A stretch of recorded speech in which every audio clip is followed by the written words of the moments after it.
Hi, everybody, and welcome to this webinar all about the use of Flipgrid in the EFL classroom. Flipgrid is a free online platform which will work on all devices, and it's a fantastic way of promoting speaking, listening skills and giving effective feedback in the EFL classroom. My name is Joe Dale. Let's get started. So a little bit about myself to start off with. I'm a former languages teacher. I taught French for 13 years. 3 years at secondary school level, and then 10 years at middle school level on the Isle of Wight, which is where I live. And the middle school, it was 9 to 13-year-olds, so I have upper primary and secondary school experience. And for the last 11 years or so, I've been an independent languages consultant, and I normally travel around the world running training on the use of technology and how it can enhance language learning. But of course, during the pandemic, I've been doing lots and lots of webinars instead. My contact details are on the screen, as you can see. I'm at Joe Dale on Twitter. I now have over 32,000 followers on Twitter, so feel free to follow me if you'd like to. It has taken me 13 years to get to that point, but I'm very active. I would love to connect with you if you're interested in doing so. And my email address is joedale@talk21.com as well. And again, I'd love to hear from you after this session for sure. Okay, so let's make a start. This is the workshop agenda for this particular session. If you haven't heard of Flipgrid before, it's a Microsoft owned tool. It's been around for quite a few years, and certainly during the pandemic, it's proved very, very popular for asynchronous speaking practice. One of the questions that came up a lot when we first went into the first lockdown was, how do we practice speaking if everyone's at home, and or even in a hybrid context when we have some people at home and some people in the classroom? And I think that Flipgrid really was a fantastic solution to tick that box, as it were. As you can see, I'm going to be talking about the fact you can make Flipgrid a completely private environment, how you can moderate the videos that the students create, how you can give feedback, how it's wonderful for promoting creativity, how you can do lots of different things such as screen recording and animations and so on and so forth. But I'll be demonstrating all those different ideas live. But the most important thing is it's a completely free tool, and it's very, very useful, I think, for the very important task of practicing speaking. So that's what we're going to be doing in today's session. Okay, so to start off with, if you haven't heard of Flipgrid before, let me give you a brief introduction. Essentially, the idea of Flipgrid is that you have a grid, you record a video as a teacher, which will then appear onto that grid, and you give access to that video to your students. You can either add them all via usernames into a class, or if they have email addresses, then you can add them all via email addresses. They need to be the school email addresses in your school, so that you could use either a Google account or a Microsoft account for that.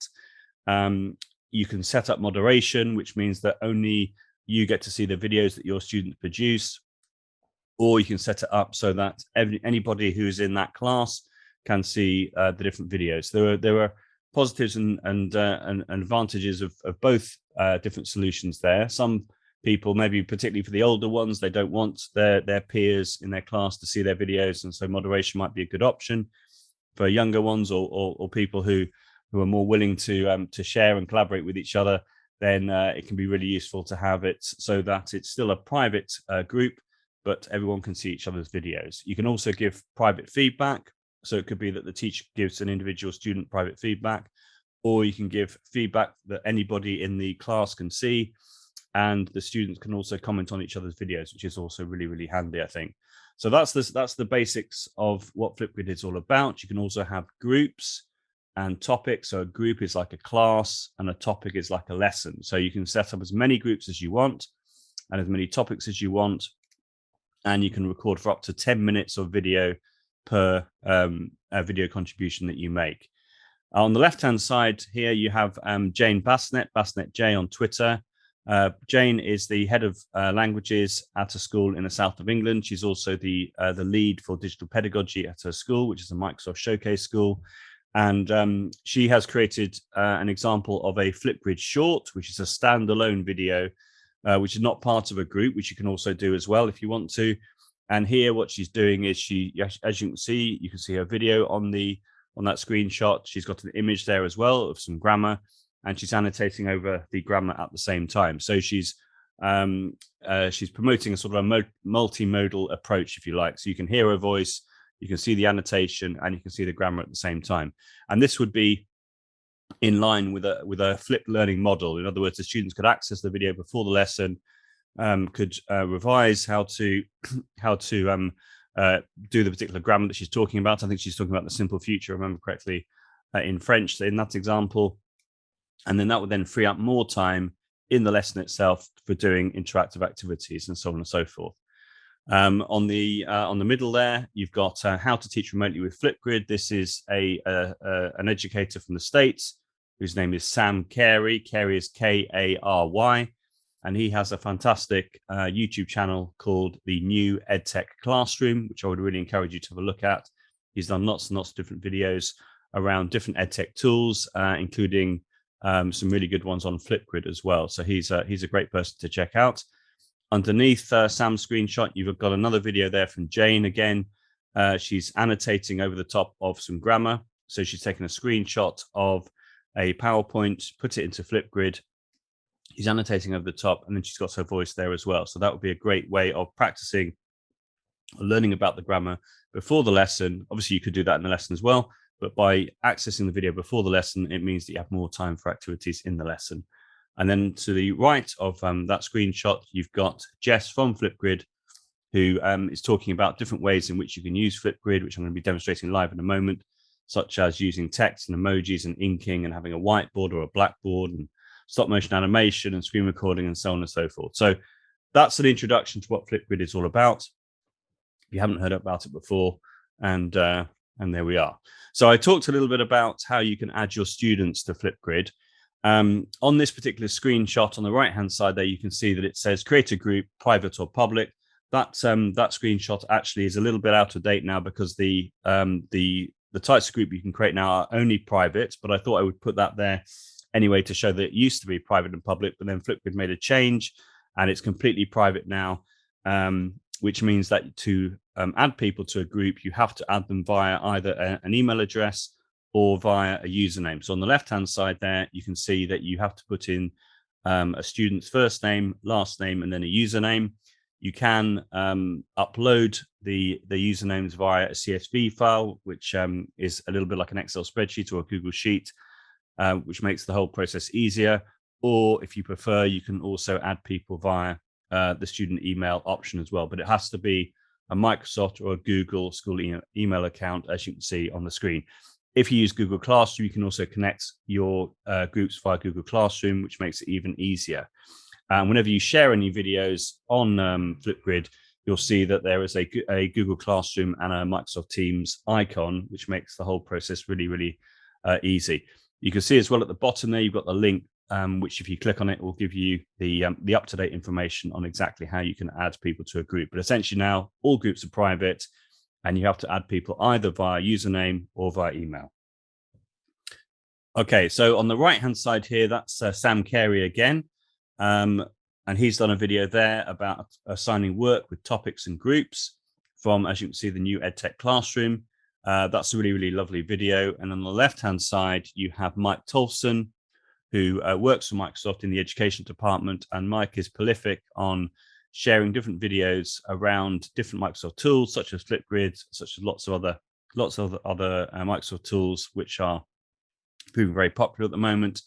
And again, you've got the links to the 2 YouTube clips there if you want to check those out. So on the left-hand side, Mike is talking about the fact that reasonably recently, Flipgrid made it possible for you to add text comments as feedback. So you can give either video feedback or text feedback, or there's also what's called the mic only option, which allows you to have audio only feedback as well, which I'm going to be demonstrating live a bit later on.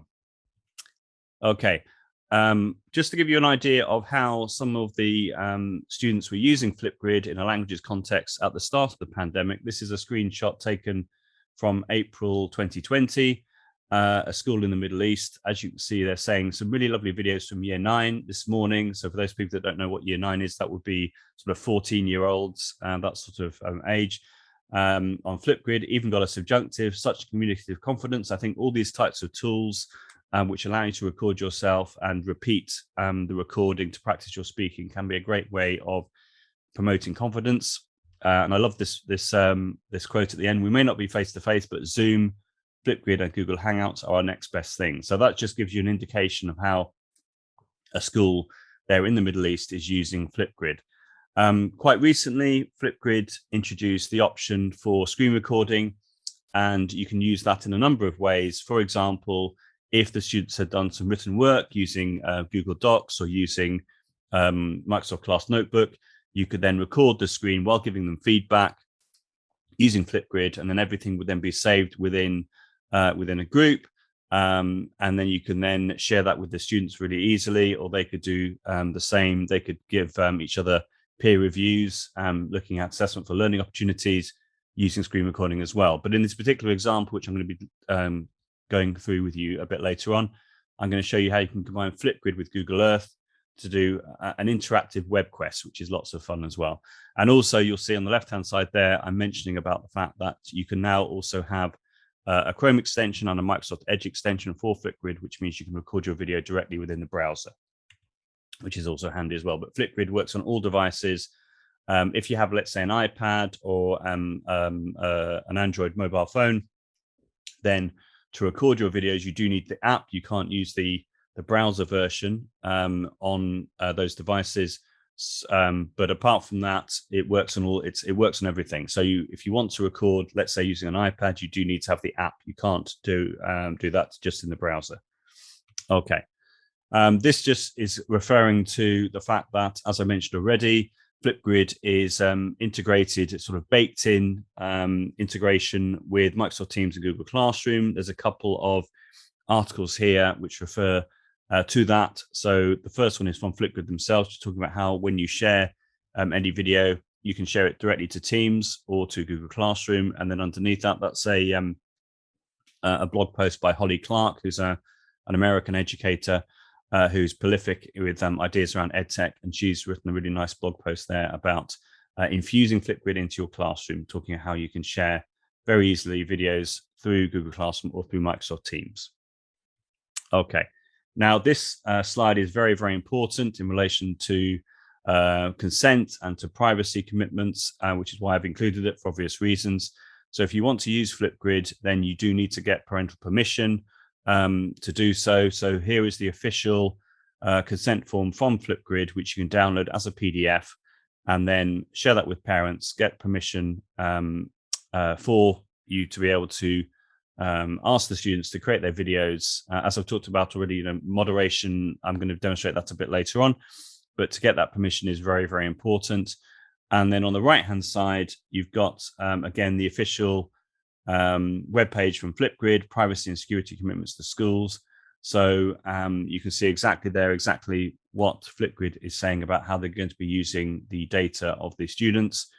And all you need for the students to access the Flipgrid is either a username or an email address, which you can set up yourselves once you have access to their email address, or you can set up the usernames in a CSV file in the way that I've talked about already. So that's obviously a very important slide, which I would suggest you to have a look at before embarking on using Flipgrid, to make sure that you're happy with everything that is written there. And I also would encourage you to talk to the person in charge of e-learning at your school as well, to talk about the fact you want to use Flipgrid and what you want to do with it, etc. Okay, there's also this particular animated GIF that I've included. This is the mic only option, which I talked about a moment ago. So as you can see, the animated GIF is showing very clearly on how you can record yourself without appearing on the video, which some students may prefer. This also gives you an insight on how to upload your video once you've done that. So essentially what you do is when the camera is there, as you can see, you click on the three dots to the left of the record button, you click on mic only, you record your little speech or presentation, or whatever it might be, while you see the pulsating microphone. You then click on the tick bottom right. You then upload your, it is actually a video, but it's called mic only because you don't appear on the video. And then you can then put it into the grid like that. So there we are. That's how that works. And also to finish off with, you do have this aspect of augmented reality around Flipgrid. So if you have an up-to-date iPhone or iPad or Android device, when you scan the QR code that you get attached to every single Flipgrid recording, it can then appear, the video, as it were, can appear over the top of your screen. And I will demonstrate what I mean by that by clicking on this particular link here. This is by a lady called Kathy Geznowski. Hopefully I've pronounced that correct. So I'll just click on this link now, which will allow me to play a little video for you. And here we are. And this will give you a flavor of how this works. Hey everybody, welcome to Rewire and welcome to this session.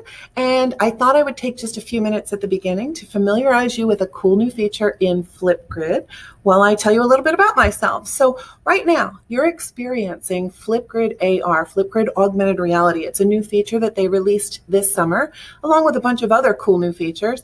And right now you should be watching this video kind of pop off the screen, right? Augmented reality style. That's giving you a little flavor of how augmented reality works. And also, I'm not going to play this video right now because it's 45 minutes long, but this is another demonstration from Kathy on lots of different ways in which you can use the Flipgrid AR option within lessons. Kathy has also put together a wakelet, which, if you haven't seen before, is a way of collecting links together all in the same place and sharing them via one link. And this is a wakelet which just showcases, as you can see, lots of different ideas on using Flipgrid. So here, for example, book reviews. You have the video appearing when you scan the QR code of a book review over the top of a book here. You just put it on the front cover. Talking about the author here, talking about artwork. So I think there are lots of ideas here that would lend themselves really nicely to languages, having special cards with the QR code inside, and so on and so forth. I'll let you have a look at that in your own time. So having shown you lots of different ideas around Flipgrid, we're actually going to go straight now into Flipgrid itself, and I'm going to demonstrate live how it all works. Let's go straight in. So in a normal situation, what you would do to start off with is you would obviously sign up for an account. I've already got an account, so I don't need to do that. So I'm just going to click on login like that. As you can see, I can sign in with a Microsoft or a Google account, but I've already signed up with a different email address. So I'm going to click on that now and click login. Okay, so having logged in, it will then take me to the main dashboard. And as you can see, all my groups are here. And so all I have to do now is click on plus group button to create a new group. So I click on that right now. And as you can see here, it says name your group. So I'm going to call this Gallery Teachers Masterclass, like that. I then scroll down. As you can see, I've got the Google Classroom button that I mentioned before. I've got the username option or the email or domain option. So for this particular demonstration, I'm going to click username, and I'm going to put in my first name, my surname, making sure I put a capital D, there we are, and my username, which I'm just going to have as Joe Dale. So you can obviously put in whatever you want for the students there. You could make up usernames. It doesn't have to be a real person's username. It could be a nickname, or it could be a set of numbers, whatever you want to use to identify the student. But you have to put in at least one username, otherwise it won't allow you to create the group. If you want to add the email option, you just click on that and you just add the student's email. But to start off with, I'm just going to create an example using my own username. So then I click create group. Okay. I obviously did that on purpose because to demonstrate why it's very, very important to click the plus icon here. You have to click the plus icon, otherwise it doesn't add the member. Ta-da! And now we have the member. Okay. So now you click create group. There we are. Perfect. So I've made my group, and as you can see here, I've got the Google Classroom icon and I've got the Microsoft Teams icon, as I talked about already. So my group is now ready. So I click on the little X there, and I now have this particular topic. So as I mentioned already, a group is like a class and a topic is like a lesson. So let's go into the the topic which is already here, which is called Hello, I Am. Now, what you can do is you can click on the three dots here and you can click Edit Topic. Okay, now here it says Hello, I Am. So I'm going to get rid of that and I'm going to write example topic. Okay, so obviously I could call this whatever I wanted and I can have up to 35 characters. This is the description. So I can just get rid of that and I could put in an example description. In this description, you can see that you can add a link if you wanted to. So I could link to a particular, let's say a web page where I want the students to go to and then maybe use Flipgrid to discuss that web page. So that's really useful. And you can have up to 1,000 characters for that text. Here it says recording time. So the default is a minute and a half. If I click on that, it can be as short as 15 seconds or as long as 10 minutes. So I'm going to select 10 minutes now, but I'm not actually going to record for 10 minutes on any individual video. So that's all fine. I can then click on settings here as well. And you can see here that it says moderate videos and comments. So by default, because all groups are private, moderation is turned off. But what I'm going to do now is I'm going to turn on moderation to then show you how it then works. As you can see here, it says moderation is on. Responses and comments will stay hidden until you approve them. So that would mean that the students could record their videos, but the only people that would be able to see them would be themselves and then you as the teacher.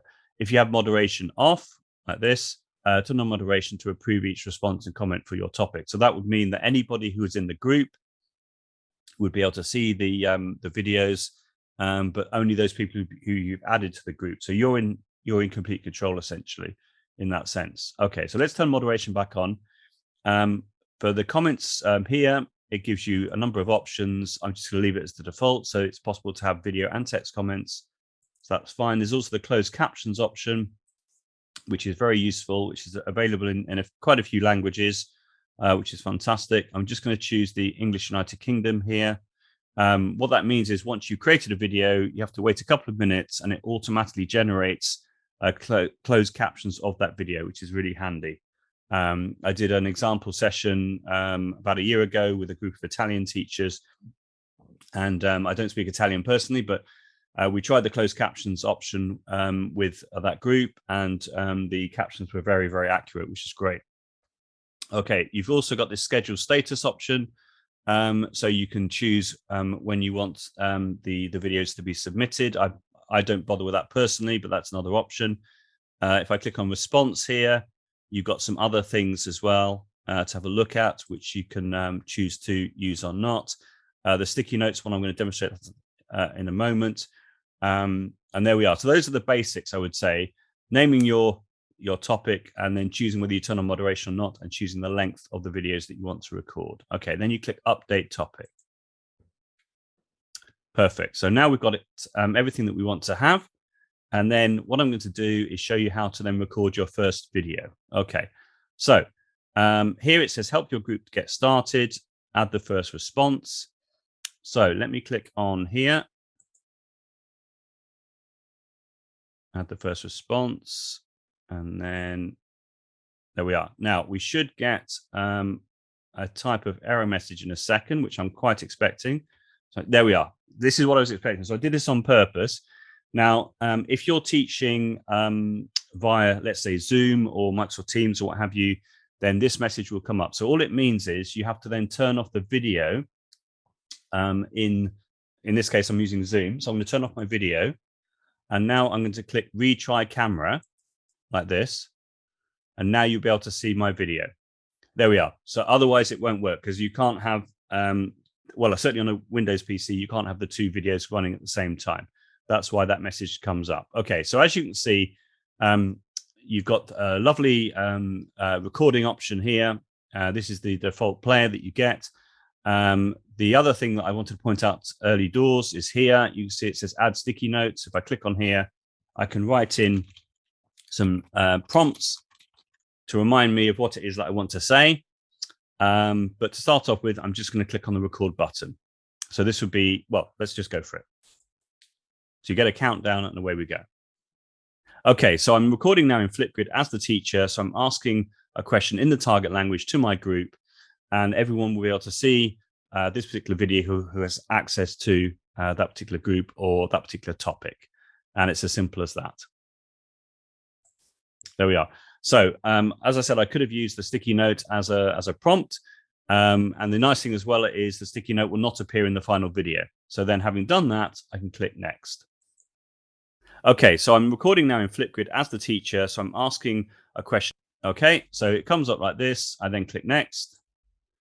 By default, as you can see here, it's got my name here. So that's based on the information I've got in my profile. So if you want to change that, then that's easy to do. And then you click submit. Now it's going to upload onto the topic so that the students will then be able to see this. And there we are. And you can see here as well, that's the teacher. I can share the link. I can download a QR code, which means I could then take that QR code, a bit like with the video I showed you earlier that Kathy was doing. I can then post that on a display, or I can put that in an exercise book as an example of a video that the students can then scan the QR code and access. I can download the video itself, or I can download the cover image as well. Then you click done. Okay, so that's my teacher video, which has now appeared within the Flipgrid topic, and you can see that it's active because of the fact that I'm the teacher, and that's why that's worked in that way. So I'm now going to show you what the student would see. So you can see here it says join code. If I click on this right now, I can then share that join code with the students. So once they've been registered with their usernames or their email addresses, all they need is the join code. So you just give that to them, and then they go to the Flipgrid homepage, and you'll see that it will then say that they need to put in the code. That's the code that they need. Or likewise on the app, they need to have the code as well. So if I now click on member view, I'm now going to show you what it looks like from the student point of view. So let's wait for that to come up now. Here we are. So this, as you can see, this is the example topic. This is me as the student. I'm able to see my teacher's video, and now I can click add response. Okay, so then I see the camera again as before. Now, let me show you some of these features. So if I click on backdrop, for example, if I want to, I can choose this sort of blur option, which means I can blur my background, which you might want to do. Or I can use a range of different backgrounds, which are here, and so on and so forth. I'm just going to stick on the blur one, I think, for now. And then if I click on effects here, you can see there are a number of different options here. The first one I want to show you is the filter option. And you can see you've got a number of different filters, but the one I want to point out in particular is this one here, which is called the pixel or pixelated option. There we are. Now, as you can see there, I can pixelate myself like this. If I just get rid of that for a second, and I go back to backdrop, and I go to click on the circle with the line through it, which means I'm now got my standard backdrop, the actual real backdrop that I have. With that pixelated feature on, it means that you can't see who I am at all. So that can be a nice way of hiding or disguising the students if that's what they want to do. So let me show you what this how this works. Here we go. One way in which the students can disguise themselves if they feel a bit shy or embarrassed to appear in the Flipgrid is by using the pixelated filter option, which means that you can't actually identify me apart from my voice, which can be useful, I think. Okay, so then I click next. You can see here as well that you've got the add music option. So you can add different bits of music if you want to, but that could, I suppose, drown out the voice a little bit. Let's just click on this random one here. There we are. And then if I close that now, and I can click next. There we are. So as before, you've got the name here, and you can select a frame, take a selfie, and so on and so forth. And I'm just going to click submit. Okay. So there we are. So I've got the same options as before as the student, and I click done. Before I do that, you can see it says your video has been shared with your group lead, which in this case is the teacher. Okay. So I've done that now. And you can see here as well, very clearly, it says video submitted. Your video will be hidden until approved by your group lead, which is the teacher. So let me show you how that works. If I now click on my profile here, top right, it says Educator Dashboard. So if I click on Educator Dashboard, I'm now going back to the teacher view. And you can see here that this is me as the teacher looking at what the student has then done. And you can see here it says hidden. That's because moderation has been turned on. So if I click on this right now, one way in which the students can disguise themselves if they feel a bit shy or embarrassed to appear. So I can watch the video back as the teacher, and I can choose to leave some feedback. So here it says add a public text comment. What that means is it means that anybody who's in that topic would be able to see that, but it doesn't mean anybody in the world can see it, just those people in the topic. Or you can choose to make your comment private. So I do that. I could say, great job, Joe. So that's a text comment. And I can also record a video, which is what I'm going to do right now. Here we go.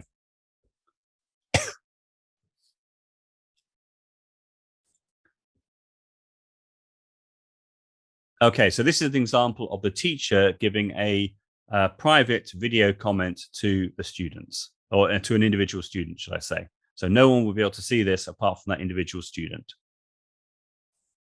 And I click next. Okay, so this is an example of, okay, then I click next again and confirm.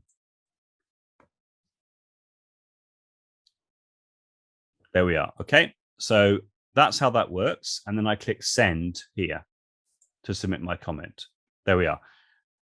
Okay, so that's how that works. Now, having watched the video, if I then choose to show it to everyone else within the topic, I can then just click on this option and choose active. So moderation is still turned on, which means if anyone else records a video, I can go through the same process. But hopefully that's nice and clear with everyone. There's also the closed captions option here. So if I click on closed captions, as you can see, it says this video was recorded recently and closed captions may still be processing. Please check back later. So if I were to check back in a couple of minutes, I'll be able to see the captions. I can then edit those captions as well if there's a mistake or what have you, but it is very accurate in general. And that's how that then works. Okay, so if I want to then go back to here, the Gallery Teachers Masterclass, and go back to this option here, if I click on the edit option, here we are, edit topic, and I go back to settings, moderation is still turned on, so I can now turn that off, having shown you how moderation works, and click update topic. Okay, perfect. So let me click back on member view, and let me show you some other things you can do with Flipgrid. Okay, so I'm going to click, so I'm now back showing you the student view, as it were. So I'm going to click add response. Like this, I click back on effects, and this time I click on the text option. So I got a range of different text options. I'm going to click the typewriter one, and I'm going to write example text. I can click on the background here. I could change the color of the background, for example, and so on and so forth. So this could be useful for adding some text on the screen, or adding a verb or whatever it might be that you're then going to conjugate, or whatever it is that you want to do. So once you're ready, you click record. Here we go. Okay, so it's very easy to add text onto the Flipgrid screen. You can also combine different elements together. So you could, for example, have a certain filter with some text and so on and so forth, combining everything all in the same place. So this is a really easy way of adding text onto your screen like this. Then you click next. Okay, so it's very easy to add text onto the Flipgrid screen. You can also combine different elements. Then I click next again, and then I click submit. There we are. So because I've now turned moderation off, it means that will now appear so everyone can see it within that topic. As you can see there's no moderation description now as we had before.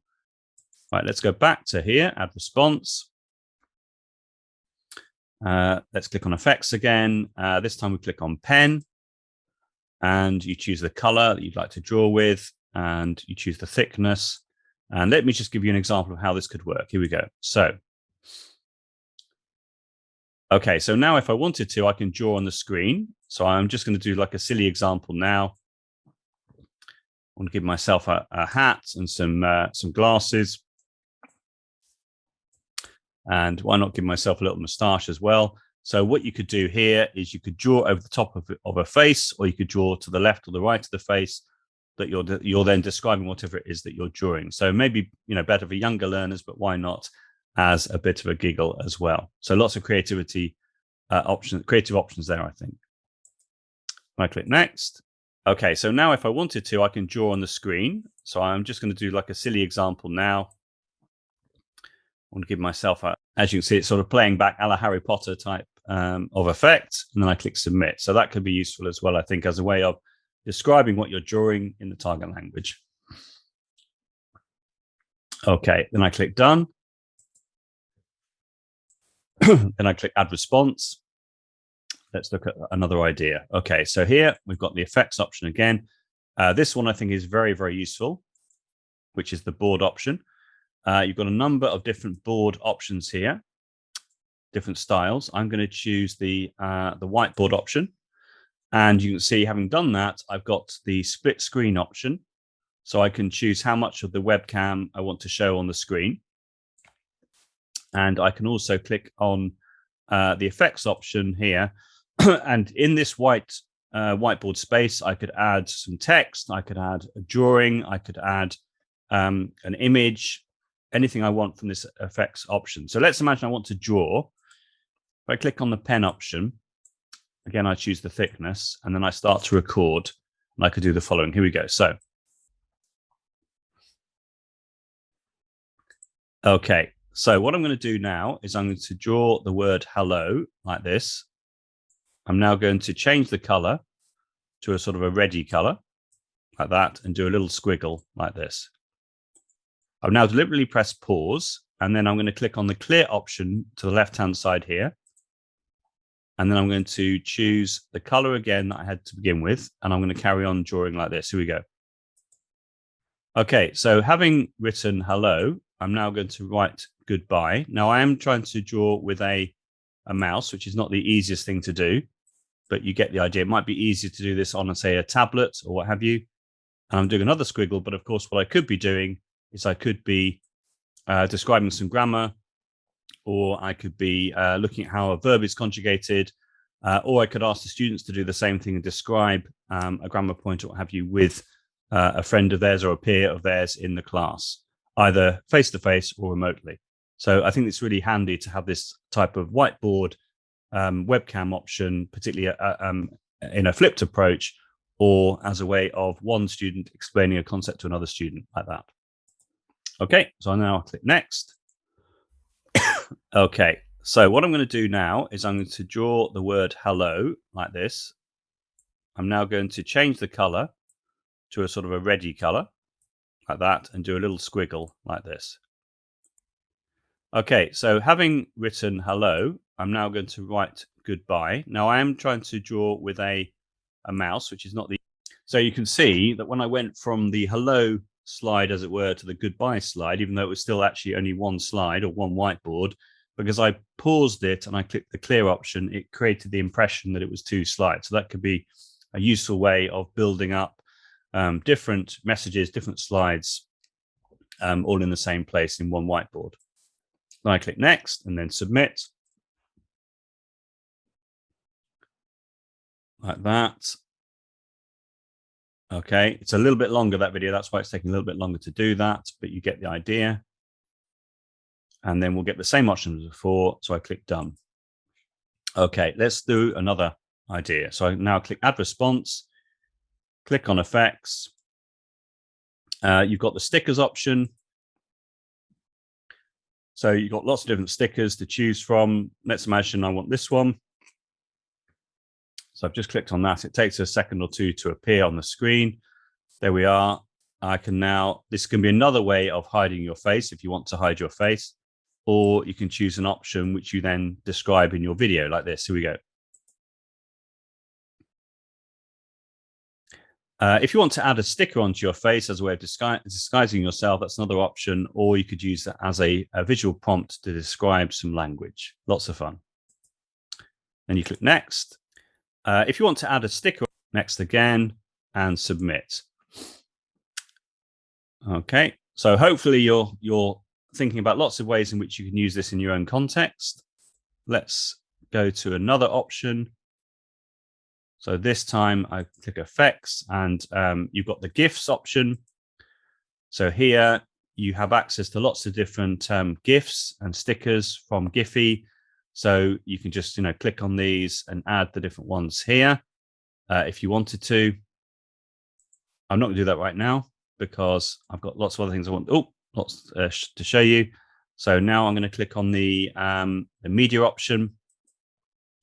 And here, this is where I add an image. So to get an image, I want to use a website such as photosforclass.com.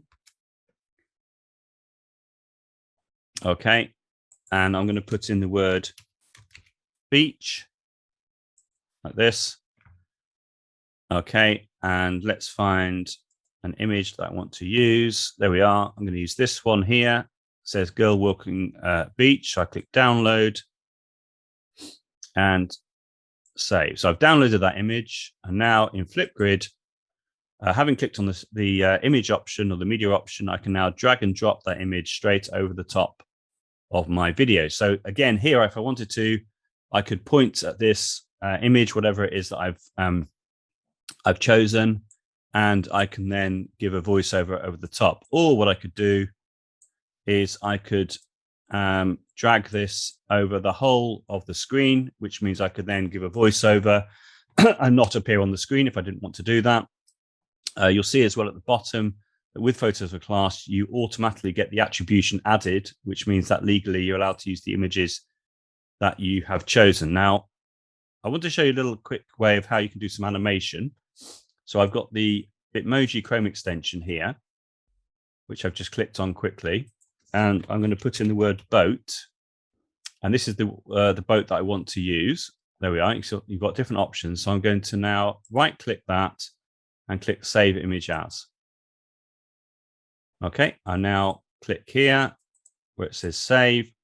I've saved my image. I then click back on Effects like this, Media, and I can now drag and drop the boat so it appears like this. So this can be a great way of practicing sort of simple digital storytelling techniques. So I'm now going to move the boat to the right-hand side and hit record. Here we go. When I go on holiday, I love to go paddling in the sea in my little wooden boat. It's fantastic. There we are. I've just done that now. Then what I could do is I could find another image. For example, if I go back a second and I choose, let's say this one, download that image, go back to Flipgrid, click on Effects, Media, drag and drop the image straight over the top as before, make it nice and big like that. Oh, needs to be a bit bigger. Like that. There we are. Perfect. And then I could use my Bitmoji again, but I'm not going to do that this time. I'm going to use another website called flaticon.com, which is, again, a free directory of images that you can use. I'm going to put the word boat in and click search like this. And then we'll get different images which come up. Okay. I'm going to click on the free option. And then we'll just see what the results are. So let's just wait for the different images to appear. And once they've appeared, there we are. I'm going to click on this one here. And you'll see it's a free download. I click PNG and I click free download like that. So having downloaded it, it will then ask me to save it. There we are to my desktop. I go back to Flipgrid. I click back on Effects and I click Media, and I then put the boat here. The other thing that you can do once you've added your image is you can click on this option, which allows you to flip it, and then I can then move the boat like that and then hit record. Okay, having paddled on my little rowing boat, I can then get a bit more adventurous and go sailing on the wild seas like this.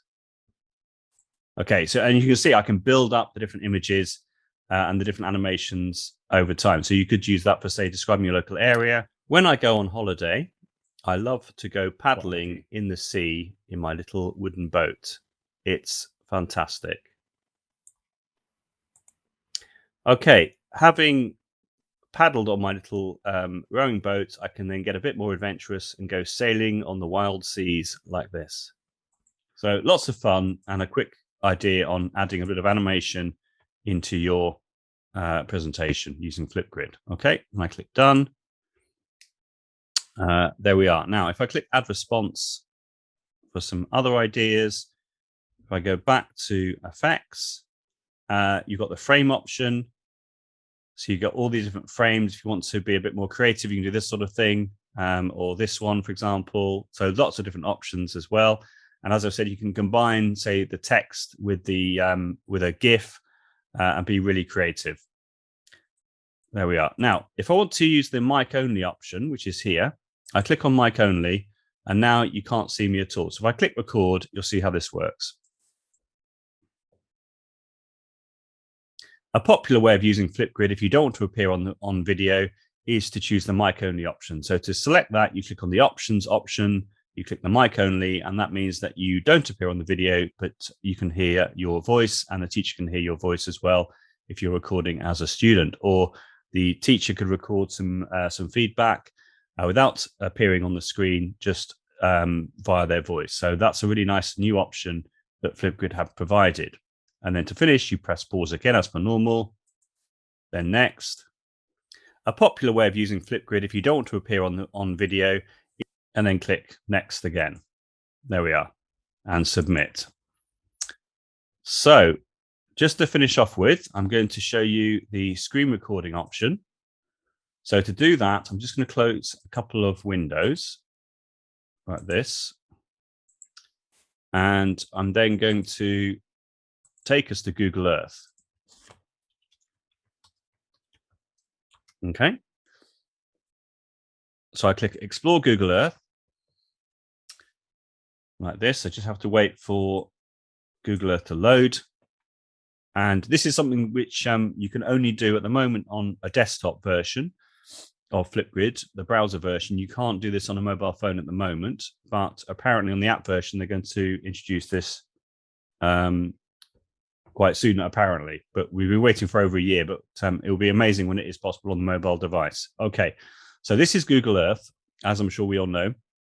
Now, you could click on the search option, and that would allow you to go to a particular place while recording your screen. Or what I'm going to show you right now is to click on this option, the dice option, which is I'm feeling lucky. And that will literally take us anywhere in the world, which is a lot of fun, I think. So I have no idea where we're going to go. So what you do is you click add response, you choose the options option, and you choose record screen. This then comes up like this. You make sure that you're using the correct webcam and the microphone. You click start screen recording, and then you choose Chrome tab, and you choose Google Earth. Okay, now as soon as I click share, I will start to record. So it will now go like this. Here we go. Okay, so I'm in Google Earth, and I'm going to click the I'm feeling lucky option like this. Okay, so I have no idea where I'm going. So it so happens that I'm going to Vietnam. Amazing. So I'm now hovering over this this mountain, Mount Mao Son, I think it's pronounced. And I could ask the students to tell me what they can see. So I had no idea where I was going. I could then ask them, okay, what can you see? Are we in the town? Are we in a village? Are we near the sea? So it would seem that we're in a mountain range. Then what I would then do is I would drag the little peg man here and see whether Street View is available. Let's see. It looks like it is. Yes, it is. So we're now going into Street View. Now, as a result of that, I can then ask lots more questions. So I can say, okay, what can we see? What time of day is it? Which country are we in? What's the weather like? Now, we saw some people a moment ago over here, as you can see, what are they doing? What are they going to be doing? How are they feeling? And so on and so forth. And then having explored that particular area, let's go somewhere else. So now I click on I'm feeling lucky, and now we're going to the Ukraine. So completely different. We're going to a reservoir in the Ukraine. Okay, so again, you hover over the top and you ask the students what they can see. So we can see that we can see a reservoir. We can see that we're not in a town. We're outside a town. We're in lots of, we're in the middle of the reservoir. Let's see what happens when we go into Street View. There we are. We're going into Street View. Sometimes it says the Street View is not available if it's a particularly remote place that you're visiting. Okay, so again, you can say, what can you see? What's the weather like? What's that? For example, we can't see any people in this one. So you get the idea. Okay, who lives in this house? And so on and so forth. Let's do one other. So I click. Oh, now we're going to Poland. Okay, we're going to a city in Poland. So this is obviously an urban context, which will lend itself to other types of language, which is great. So we could then say, okay, what can we see? We can see this city in Poland, Grudziądz. And again, we can then go into Street View like this and see what we can see having done that. So we're going in right now. Okay. And then, okay, so, right. So we could then say, okay, so what can we see here? That would seem to be tram lines, but I'm just guessing. I presume that's what it is. That looks maybe a tram in the distance there. So again, we can see, what can we see? We can see a row of trees by a road. We can see a car. We could guess what this shop is selling. We've got these two people here. Where are they going? How are they feeling? And so on and so forth. And now as we're in Street View, we could actually move forward a little bit if we wanted to. Like this, we could keep going forward, and we can describe other things which we want to see as well if we wanted to. So that's the basic idea. And all of this has been recorded. So I can go back to Flipgrid and click stop recording. And I'm going to click the I'm feeling lucky option. And I click next and submit. Now, again, this will take a little bit more time to upload because it's a longer video, but hopefully that's given you a really good idea on how this works. So once that's finished, we'll be good to go. And I just very quickly want to go back to see if the closed captions have worked, which they should have done, but I'm just going to wait for the video to finish processing. So I think this could be a very, very nice sort of whole class activity. But why not ask the students to do that individually, in pairs, should I say, or it could be individually as well, as a type of dynamic web quest. So then I click done, and there we are. That's all fine now. So if I go back to this one way in which the students can disguise, there we are, and that's all fine. That's all looking good. So then if I go back to Educator Dashboard, and I go to this one here, you can see that a comment has been left, which is fantastic, by me as the teacher. If I click on this right now, one way, and I've got the closed captions option, and as you can see, the closed captions are all here, and I can edit those or change the order or what have you. If I want to, I can download the captions as well, and so on and so forth. So there we are. Hopefully that's given you a really good indication on how you can use Flipgrid in a languages context. So just to finish off with, I wanted to remind everyone about the fantastic galleryteachers.com workshops, which are available for you to access. There are many, many different workshops there for ELT resources and beyond. And we'd love you to get involved. Just go to galleryteachers.com/ELT-workshops to find out more.